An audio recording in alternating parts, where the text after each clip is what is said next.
It's Chelsea, It's Nina. and you're in the Critics' Kingdom. Hello, everybody, and welcome to this week's episode of The Critics' Kingdom. And this week we're doing classic DCOM starring one of the most famous brother groups, I guess you would call them, that graced our childhood, and especially were all over Disney in the late 90s, early 2000s, and that is the Lawrence brothers. We are doing The Other Me, which is starring Andrew Lawrence, the youngest one. And it came out in 2000, actually. And he is, I don't know, I feel like he was like everywhere. Him and his brothers were everywhere, definitely, when we were younger. And I feel like this movie is one of the ones that when you think of them, it comes to you like immediately, especially because it was like his solo turn. And I know you said, Nina, that you used to really like this movie when you were a kid. I also really enjoyed it, and just found it like fun. Yeah, this definitely lived in, I think, even as like a.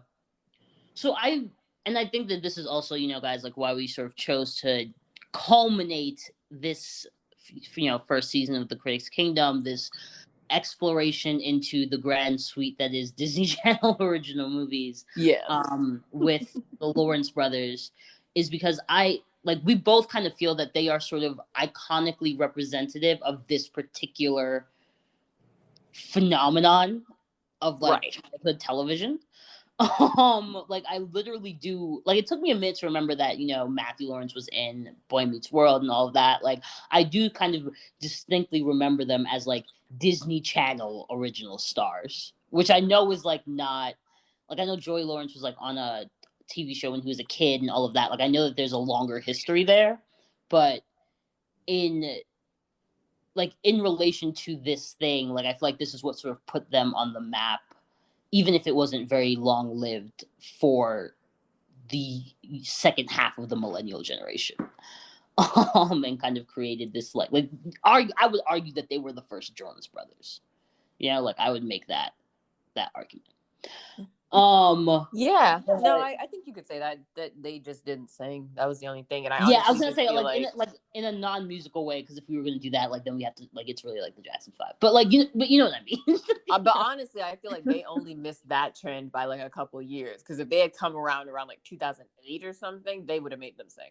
Oh, entirely. And you can see in the movie Andy could dance, or at least he could keep a beat if you tell him, you give him some choreography. So I mean. But yeah, and I think that this movie in particular, The Other Me, was very.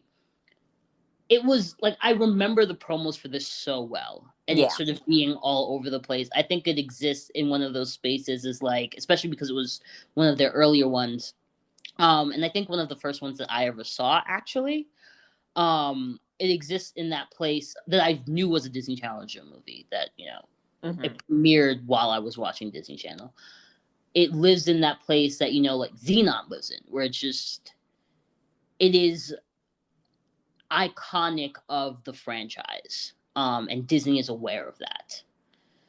Although in that same vein, the deep irony here is that it is of course not on Disney Plus, because they used real music in it. You know what I mean? There's NSYNC songs in this film, and I am sure that Disney was not paying the rights for that.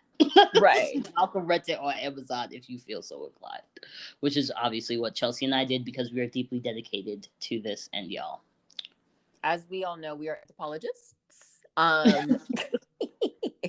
We will do anything to watch the movies that fit into our canons. So yeah, I would really like an honorary anthropology, or just anthropology degree from any university for the clear levels of social study that we have done in this season alone. I agree with you. Deserved.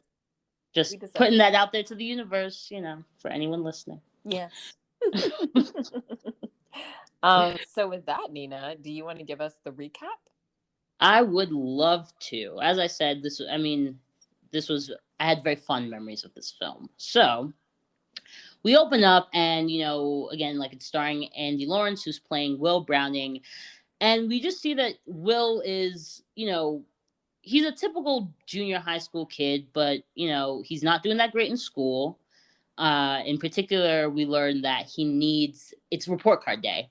So they're getting their report cards. I'm going to assume it's like first quarter, first trimester, or something of that nature. And he finds out from his science teacher that he needs to get at least a B on his science project, or he's going to have to go to summer school. So I guess it's actually later in the year.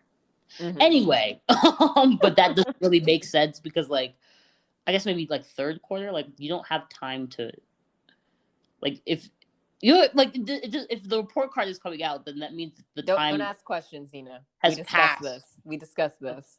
Okay, fine. We do this all, like, you guys, when we're watching these films, like, I'm always like, this logic doesn't track, and Chelsea's like, Nina, why are you doing this to yourself? Like, just let it be. Just let it be. Like, this is your own fault, and she's right. So I will move on. And, like, his report card lets us know that the boy needs a B on his science project in order to not go to summer school.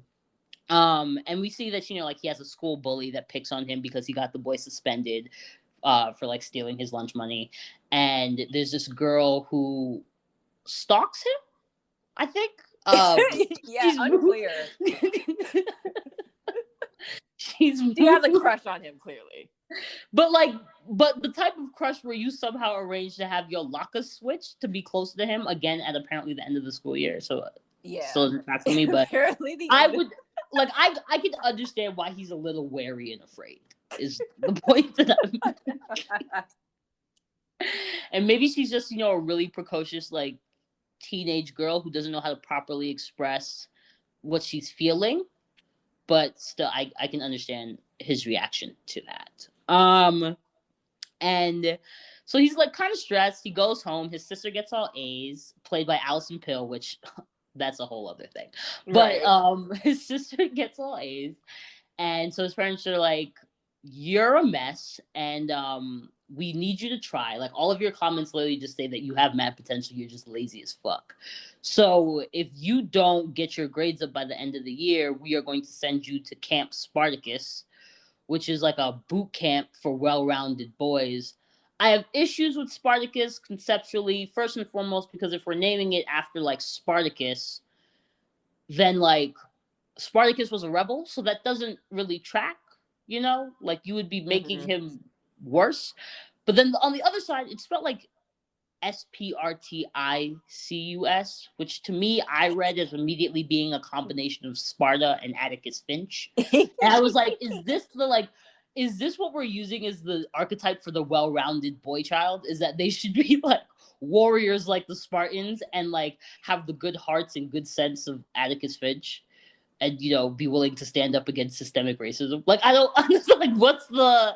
I've got questions about the whole camp situation. But anyway, the point is, he is now very shook. He's like, I'm trying to just laze around my summer. I'm not trying to have to spend my summer doing work that I didn't do during the school year. So he's like, I need to find a great science project. He finds this ad in like a magazine, a kid's magazine, for ocean pups. And they're essentially like sea monkeys that you can just grow in a tank of water in days. And he's like, oh, that's perfect. Why would that be perfect? What's the science behind that? You know, you have to explain it, whatever. The boy's clearly not too bright.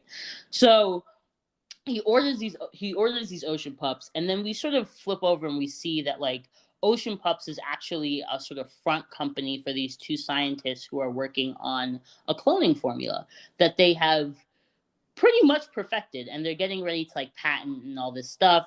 And they leave the lab at night, but they accidentally leave the cages open for, like, the rat and the cat that they use to experiment on. So Tom and Jerry get into it and knock over the formula, and the formula spills, and it happens to go through the cracks in the ground onto the specific packaging of the Ocean Pups that Will ends up getting. How does the formula get through the plastic to activate the pups? Another question I have that I shouldn't be asking, right? You know the answer. Don't ask the question. There is no answer. It's like movie magic. Come on. But so that is obviously the package that Will gets, and when he gets it, he puts the pups in. He knows that he has to wait a couple of days, but it doesn't include a stir, so he just uses his own comb. Lo and behold, the hair on his comb, the DNA activates the formula that has somehow made it magically onto this packet of powder and into the packet of powder, and boom, the clone is made. Clone is named Tui, and Will calls the company as it's happening because it's a show of light and spectacle, and he's like, "Bruh, there's something crazy happening in front of me." And the woman's like, we'll get back to you. We don't know what you're talking about." So essentially now, but the scientists recognize what he was describing, so they're aware that like he has cloned something. They just don't know what. And in the meantime, like Will is like, "Oh snap, I have a clone now. This is kind of cool." He leaves the clone alone for a little bit while he like goes to eat dinner, and when he comes back, like first of all, like the clone finds something scary, and it makes him scream at dinner. It makes Will scream at dinner. So Will is like, "Oh, we might have a psychic connection the way twins do." And then he also realizes that his clone is like super smart and has like read through the entire science textbook, and he hatches this brilliant plan. He's like, I can be lazy and still manage to like secure my laziness for the summer. I will send you to school to cheat for me. So that's what he does. And like while he's at school, like we get in the first day, we get like this his name is Tui. That's what Will calls him at first. We get this really dope like dance scene in the cafeteria where he has pizza for the first time, and he's so excited that he dances based on like this music video he's been watching on TV, and like begins a dance riot in the cafeteria because apparently like middle school children can somehow sneak boom boxes into their cafeterias. Like that's a thing. It's not, but that's what happened. And so now all the kids at school they all think he's mad cool. He gets in trouble, and like that makes him like sit outside the principal's office with the bully, and the bully's like, "Oh snap, you're not as good as much of a goody two shoes," and like they kind of bond. And obviously he's doing well in school because he's got like a great memory, and he's like applying himself. And so Tui's living a great life, and Will also thinks like this is great at first. Now the problem is that Will sort of quickly begins to understand that he is not only trapped in his own house because the scientists are onto them. Scientists showed up at the house like, "Little Will, we know you cloned something." Will's like, "I ain't cloned the damn thing." He lies, but but the scientists are like still staking out the place. So he's like, "All right, we can't be seen together ever." So, he has to sort of stay locked away, and video games get boring after a while. He's also realizing that like Tui, people like just like Tui better because Tui comes home and he's talking about, "Oh, I'm friends with your bully now," and "Oh, like I'm gonna go on a date with your stalker girl," and "I got your grandpa Mordecai to talk in the nursing home," when no one's gotten him to talk in apparently years. It seems like he has dementia that is questionable by the end of this film. and and Tui is like, he's lonely and he's a clone, and he's like, "I kind of want a family. Like I wish I had come from like real people and and all that stuff." So Will is just starting to feel, like everyone hates him and likes Tui better and all of that. So he and Tui get into it, and Tui's essentially like, "I'll go to New York if you hate me so much." And Will is like, "That might be for the best, but you can go to the dance first because I don't want to go with that crazy girl." And so he's like, "Okay, okay,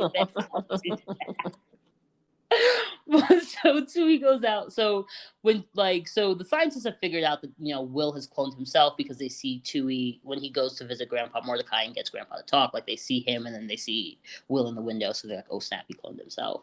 So now they're like really out to like nab the clone, and they assume that the clone is Will when they see Tui going to the dance because like Will isn't dressed up, and they just make that assumption. And through that process, Will also ends up overhearing that the clones have a 3-week lifespan. So he understands that Tui is like about to be kaput. And he goes to the dance to like try to warn him. The scientists follow. Obviously, hijinks ensue. They nab the wrong boy. straight up kidnapping, and like, so they kidnap Will, and Will is like, "You fools, you've kidnapped me." And they're like, "No, we haven't. You're a clone. You have no rights." And he's like, I'm not the clone. I'm Will." And they're like, "Oh crap. The only way to know which one is real is to have them both and then like test them." But Tui also like intuitively feels Will's distress because of that psychic connection thing. So he like gallivants like, the school bully and Will's best friend, and they all like go to try to save Will. And because this is a thing that happens in real life, these two PhD holding grown ass men are foiled by the antics of children. Um, and yeah, so they defeat them, call the cops and Will's parents. The cops show up, and all the scientists are like, "Yo, that's our clone." And the cops are like, "That's like he's saying that that's the clone." So Right. they going on. and, and on the spot, Will, with his brilliant self, comes up with he's like, "Oh no, this is my identical cousin, Gil, from Boston. I don't fucking know, from somewhere." And the parents like also pretend that that's true, and the cops let them leave. I don't think that makes sense either. But the cops let them leave because identical twins aren't a fucking thing. All right, sorry, no, identical cousins like aren't a thing. And they go home, and like he explains everything to his parents, and he's like, "But Tui's like here now, and like I love him, and he's familyless." And Grandpa Mordecai's at the house because apparently now Grandpa Mordecai lives with them, and has decided that he likes them again. And they all decide to continue to pretend forever that Gil is now a cousin that lives with them, and that is the happily ever after of The Other Me. All right, we'll be right back with the review. So, to get into the review, I think both of us we didn't mind this movie. Like, I would say it was fine. It wasn't good. It wasn't it wasn't good. It wasn't really bad. It was just like fine. But I think we both agreed that Andrew Lawrence did a phenomenal job playing two characters, especially for somebody so young, and for you being able to tell each character's quirks. Like, he even used a different voice when he was doing one of the two, so you could always tell the difference between the two. And he would walk different. Like, it was very much he really did a character study on this one. So shout out to him for that. But the actual movie, outside of that, it's one of those things of honestly, and this is another one based on a book, which we should probably mention. But yeah. outside, it's just one of those things of I don't always love when everything can be avoided by a very simple change in just operational tendencies. And it's all you had to do was give half a fuck about anything at all. And it all would have been okay. It's literally, this whole situation is a result of the fact that the main character is just super fucking lazy and has no desire to, just no desire. He literally doesn't want to do anything. I can't even think of oh, here's some shit that he likes that he's paying more attention to than school. It's no, he literally just doesn't. He has no inclination to do anything. The thing is, Nina's not even lying, guys.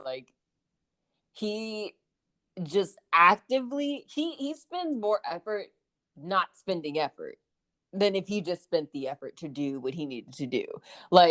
He just actively tries to be getting by in life, and you can tell. And I'm no wonder your parents are trying to send you to military school. What a horrible habit to have developed by 13. Yeah. You need to get it out of him now. I'm not even mad that his parents were he needs somebody to literally shape him up, because that's so hard to get rid of the older you get. Yeah. And and the tolerance for it is going to get less and less the older you get. Exactly. Although let's be real, homegirl, what was her name?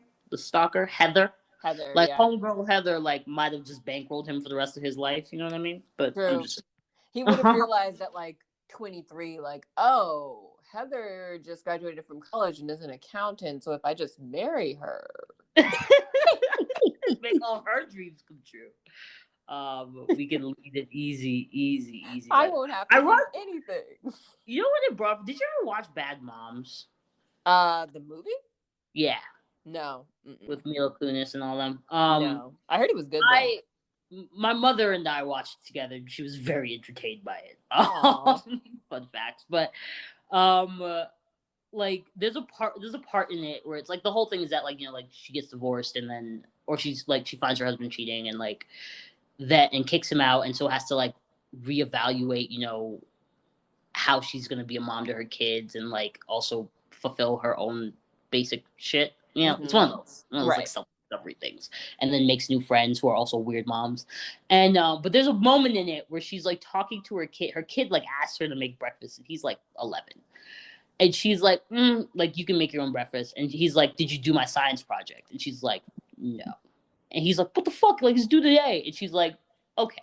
And she gives him this little speech that, I mean, it's not the best writing in the world, but she gives him this little speech. It's just like the problem is that like, I'm not going to do any more of your homework. You have to start doing shit for yourself because daddy and I have accidentally like made you an entitled child.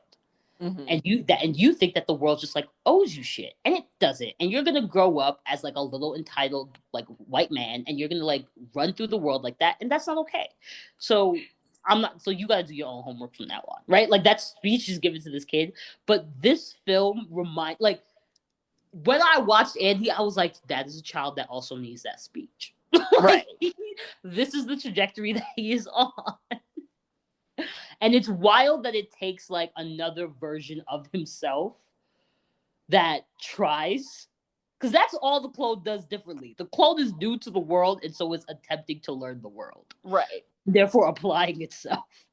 And it's like it's wild to think. And what he does is he watches that when that version of himself applies itself and like just gives a basic level of fuck, people respond well to that. Right. So at first he starts to feel like, oh, like people just like you better than me. It's like, but bruh, like, but he's a more likable person. Right. You offer nothing. You just take from the world. Exactly. And people can tell. But yeah, it is weird because I'm just like, if you actually tried, you'd probably be fairly popular. Clearly girls already like you. Yep. Like the guys are probably fine with you because you seem like a class clown type. So like if you literally just try to like somewhat insert yourself into middle school politics, I'm 100% sure that you would probably be the king of said middle school in like a month or two, which is literally what happens with Tui. Yep. Yep. So yeah, I don't think that's a good point. Something else that we thought was that was funny was how Grandpa Mordecai, the arc of Grandpa Mordecai during this film, incredible. When we realized that the man does not have, or he doesn't have a severe case of like dementia or Alzheimer's where he like doesn't recognize his family or something like that, or have some sort of memory loss. No, this man clearly just does not fuck with his daughter and her kids. And like, because the moment that Tui even is just like trying again, we see a theme here. He's next thing we know, he's up like Charlie's Uncle and Charlie in the Chocolate Factory. Like he was just over here bounding around, and like now they're all best friends and they talk for an entire afternoon, and now suddenly he's living with the family again, and I'm just like, wait, y'all took him out of the nursing home because he decided to talk. I'm like, that's not like, why did you put him in the nursing home to begin with? Did he ask to go to the nursing home? Was he like, yeah, no, I'm not living with you under no circumstance? Which, like, in all fairness, like, I can imagine, you know what I mean? Like, we've talked on the podcast before, I think in like the Jet Jackson episode, about how like, you know, like the grandparents of my life weren't like the baked cookies, like give you dollars every time they see you grandparents. Like that's just not the reality of my existence. My grandparents were a bit more, you know, they had some, some hardness to them. And I feel like it's something I could easily see any of my grandparents or any of my aunts or uncles who are now grandparents saying to their kids, like, no, I'm not trying to live with you. And if you're not gonna let me live in my home, put me in that home. I'm not living with you and your badass kids. Like, that's not gonna happen. Put me in the home. Good God. So, like, it's entirely possible that that's how Mordecai felt. But, I mean, I just really love that. And again, we have to be very clear about this. We know for a fact that the lifespan of this clone is 3 weeks. Right. So, in that 3 weeks, Grandpa Mordecai sprung back to life and agreed to move back in with his family. Like, what did his daughter do? Because, like, what? Because it had to be her. Because that's the other thing. It's like a self-fulfilling prophecy. If you don't grow up around your grandparents, you're probably not going to have much of a connection. You know what I mean? Whereas if your grandparents live in your house, you're going to just treat them basically like a third parent or a fourth parent if you have both of your grandparents still living. And it's just like they're just part of the family, so they're like, how they operate. Y'all are probably cool. They're literally like another family member. So I'm just like, why has he not been living with you? Because they probably would have had a cool relationship if he had been living there and like the kids had grown up with him. Like, it's a very strange situation. Like, it's one of those things of like, I don't understand why they like. You didn't need that part of the storyline. You really could have cut that. It's like 3 seeds that don't need to be the thing. Like, it's you could have. He likes Tui more than he likes Will, who's his actual grandson. Exactly, and also like Tui's not going anywhere. Y'all decided to keep Tui in the house, so actually, Will, none of your problems have been fucking solved. Right. Because Tui is gonna continue on his path of like being a model citizen. And will probably be liked more than you, no matter the fuck what. You are going to be miserable for the rest of your life, or at least until you 18 and move the fuck out. What a dark ending. The clone slowly takes over. Like that's what's going to happen. That's what's going to happen. And speaking of cloning, we were also talking about how this was like such a popular trope in the like early 2000s because, as you were saying before we got on the podcast, but cloning, they just cloned Dolly the sheep like right around this time. So like all of the movies were focused on like, but what if we had clones? It was a very popular trope, and like this like touched on a bit of the concern with that, like that we also brought up the Ishiguro novel Never Let Me Go. Mm-hmm. The novel, not the film. Novel. We never. Y'all can go and read the novel. Please read the novel. It's great. Don't interact with the film. Doesn't matter who it stars. I know it's attractive. Don't do it. Just don't do it. Just don't do it. But we bring up the whole thing because that's why I watched the film. I was like, oh my god, I love this book, and look who's in it. Exactly. All of these people, and then I was saddened. No, girl, why did I click on the movie and I was like, now why are there white people here? Because it's like the Ishiguro, I think the author's name is Japanese, and I'm like, so. What I mean, do we want to talk Ghost in the Shell? Is that the conversation we want to have right now? Because we can have the conversation. To be fair, I actually do think the book, he may have said it in England. Yeah, I think it was. I'm pretty sure it was. So, like, I get it, but at the same time, like, but yeah, like in it, like that, they bring up the whole thing. Like, you get into the thing here very briefly of like the right of a clone, or like, what is the right of someone who like is lab made essentially. Right.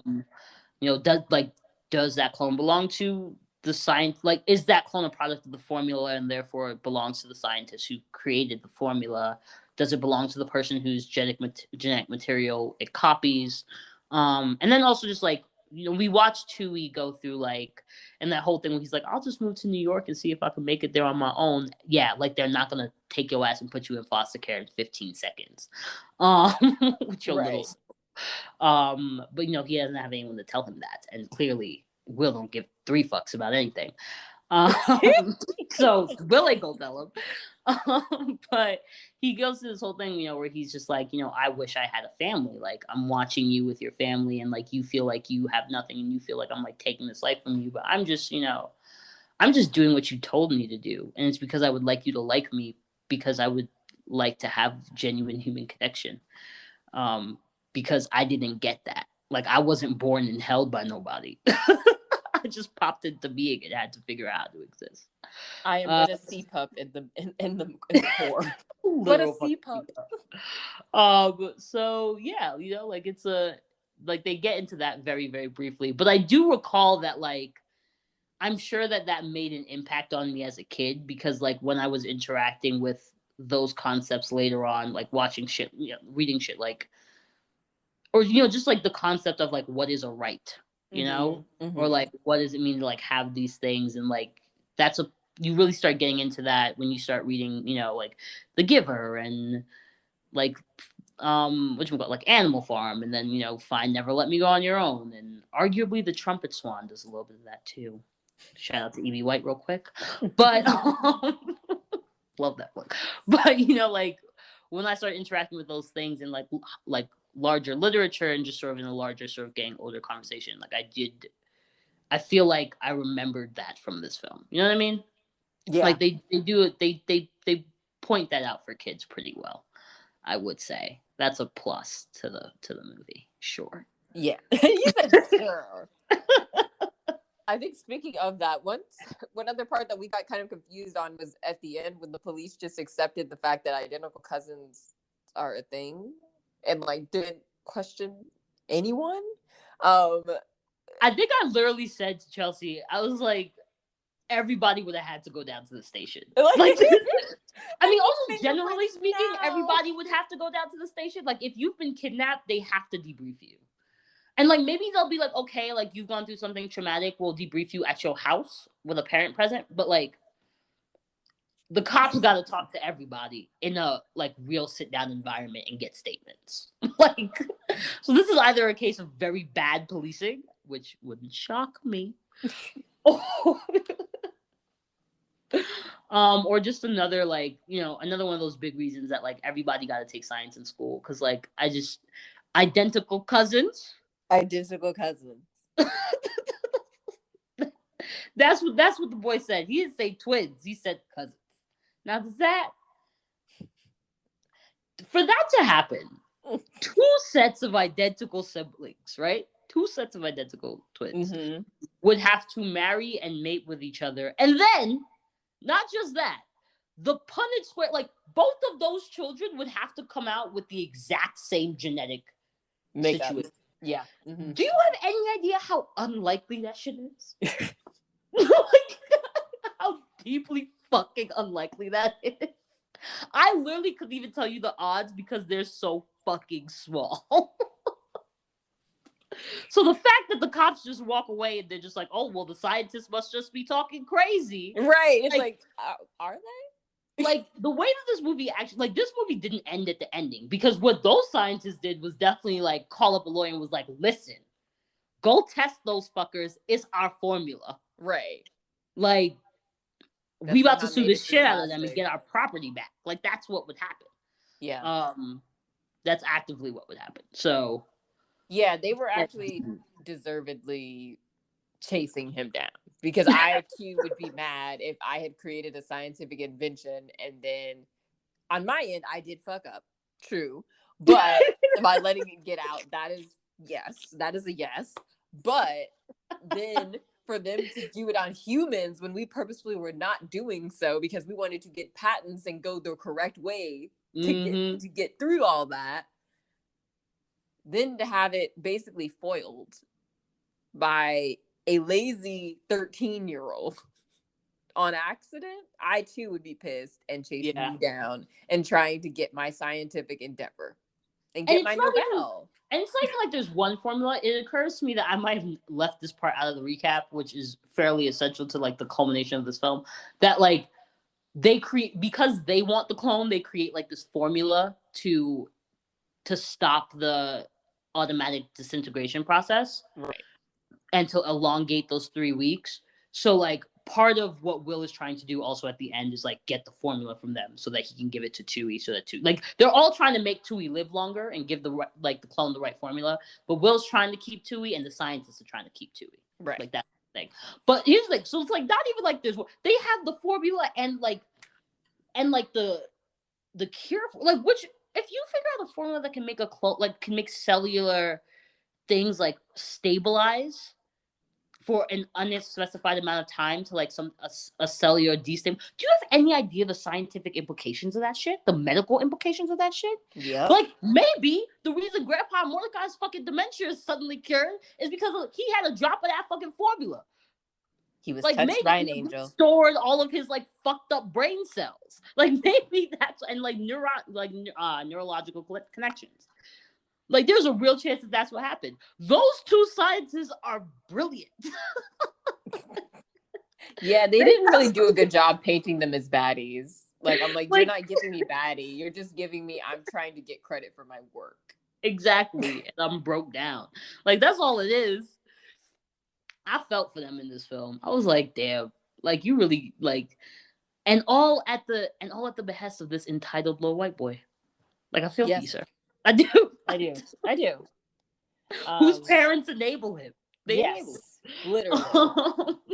Literally. Participate in this lie. Like if I could talk, I'd be like, okay, like I understand how you feel, but like this is bigger than, like, no, we're not just gonna keep the clone. Like this is bigger than that. Right. This is bigger than just your clone. This is like implications for the entire world. Exactly. This is a scientific innovation. Like what kind of wild shit? No, we can't just keep the clone. Now we gonna make sure your legal shit is locked up real fucking tight because your ass is the one who used your DNA to make this little fucker. But yeah, like we gotta, like this is not, tests need to be run because they never said they're gonna kill him or something. They're literally just like, we need to run tests because what the fuck. Exactly. Like that's literally it. Like yeah, he does have to be tested. We can do it humanely. I will be the first champion for the rights of clones, but like we gotta explore this a little bit further. Like that could have been, now it's the big scientific talk. That could have been the cure for aging right there. Yeah. And it's lost because the first one to clone a human was a 12-year-old boy. That's why. So now all the clone wants to do is go on dates and dance and eat pizza. Go on dates and dance. Yes. Like, that's very much a Disney clone. Right? Such a Disney clone. And actually in that vein also, like something that like came up as we were watching it was this is another one of those examples of in the early films where like now something that seems so anti-Disney but then clearly didn't fucking matter. Like Disney really had no issue putting children in genuine harm. Yeah, no. Like they did not. They really, you know what I mean? Like there's a point where they're like in the warehouse and like the children are doing their antics to try to like foil the scientists, and the scientists are like looking for them because they're hiding behind corners and shit, where one of them picks up a crowbar. I'm like, what are you about to do to the 12-year-olds with the crowbar? Like what? Like, how does this, like this is dark. We've gone to a very dark place, and usually Disney doesn't take you there. You know, or they haven't taken you there since like 2006. But I guess before that, anything went. Like it's just like kids gotta know the world is a dangerous place. Guns and the IRS. That's what Disney was doing from 1998 through 2002. It's really crazy because this is about patents. Like that's what they like when they talk about why they're angry is because of patents. You're like, right. So we go hurt children for that? Like, that seems excessive. Just a little bit. Just a little bit. Hey, listen, they wanted their Nobel. They really can't say did. I blame them. I mean I don't, but I just don't like, because it's not even like, all right, like what they like, and just the caveat. I know that this sounds fucked up, but just hear me through the end. Oh Lord. Like it's one thing to like, okay, like you're gonna shoot a child, right? Because like there's a level of removal between the result of the action and like you pulling the trigger, right? Like there's a level of dissociation, like, and we hear that all of the time. Like that's a big part of, you know, the issue with the gun, with like general projectile weapons, is that like there's a level of dissociation. You don't necessarily have to as deeply grapple with like the kill as you would if you like stab somebody, right? Right. But with a crowbar, like you have to repeatedly, it's like that shit that they talk about in The Undoing. It's like you have to repeatedly harm someone, very close proximity, Mm-hmm. and there's no dissociation with that. And if there is, you're actually at minimum a sociopath. Like, at bare minimum. You know what I mean? Like it might have been like an induced state, and that's why they call it like crime of passion. But that's still still a sociopathic state. Right. If you can do that, if you can repeatedly beat somebody with something, and like with a crowbar, like yeah, you'd probably have to beat the kid a few times. So I'm just like that's like it's dark. It's really fucking dark. And over some patents, bro. Like I don't know. Like I don't think I literally can't think of a scenario where I would get to the point with being okay with using a crowbar on a child. Like that's taking it quite far, in my opinion. I mean, hey, they said this is it. This is it for you. For my whole life. I will not be foiled by you. So with that, Nina, would you show this one to your kids? I mean, I don't think I'm renting it on Amazon Prime for them.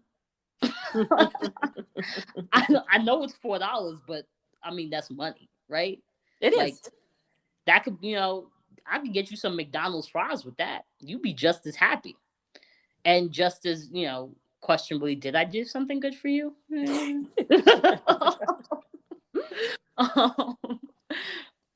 But I mean, it's like as you said at the top, like I have very fond memories of this film, and like the dance scene in the cafeteria, fucking, it is actually fucking iconic, like great. Mm-hmm. But I don't think that it has enough like relevance and like staying power. Mm-hmm. You know what I mean? Like it's just not. There's nothing about it that stands out to me particularly interesting or fruitful or even particularly entertaining. You know? Mm-hmm. Like it's not like there are better kid kidnap movies. I mean, that's a fucked up thing that exists, but like yes, there are better versions of that. There are better versions of like scientists trying to like do something with just like more fun that happens in it. So I don't know, it just feels like one of those movies that like I don't know, unless my kid is like somehow really into Andy Lawrence or really into like Alison Pill, which I don't see. Like Alison Pill stopped making kid shit a long time ago, so I don't see how that would like how that would happen for my kid. Like I just don't. There's just no real reason to engage with it. I think if you have fond memories of it, sure, revisit it. It might be fun to like watch a Lawrence brother again, but like it's just not. It's a bleh film, you know, just bleh. It exists. Honestly, I would probably have to agree with you. I feel like unless you're like doing like we are rewatching all the Lawrence brothers suite, you know, from their DCOM days, I would also not really show this one to my kids. Like it's okay, it's cute, but like there are better clone films, and there are better like you said, like heist type, kidnapping type films for kids too. So yeah, this one is just like it's alright, but it's not really giving what it used to give when we were kids, honestly. Yeah. We've grown and we've seen more of the world and we've seen more television and film, and we understand that we don't need to see this again. Yeah. And I feel like it's too SD for children these days anyways. Although that considered, the green screen and what they do, you know, it's very like, I mean, I'm sure they already mastered it because of Parent Trap, but like they did that I really thought Lindsay was a twin. Like, yeah, no, 110%. For a couple years there, I was just like, oh yeah, Lindsay Lohan has a twin sister. Like, yeah, that's just is what it is. Like, No, it's she only doesn't. Allie, which is Yeah. a whole other. Just so sad that's what's happened with that family. Anyway, I think with that we should probably sign off until our next installment of the Lawrence Brothers Suite. We will talk to you guys later. Bye. Bye. Thanks for listening to this week's episode of The Critics Kingdom. Don't forget to follow us on Spotify and SoundCloud so you can stay up to date, as well as interacting and letting us know what you guys think on social media. You can find us on Twitter at Critics Kingdom and on Instagram at The Critics Kingdom. We're excited to talk to you again next week.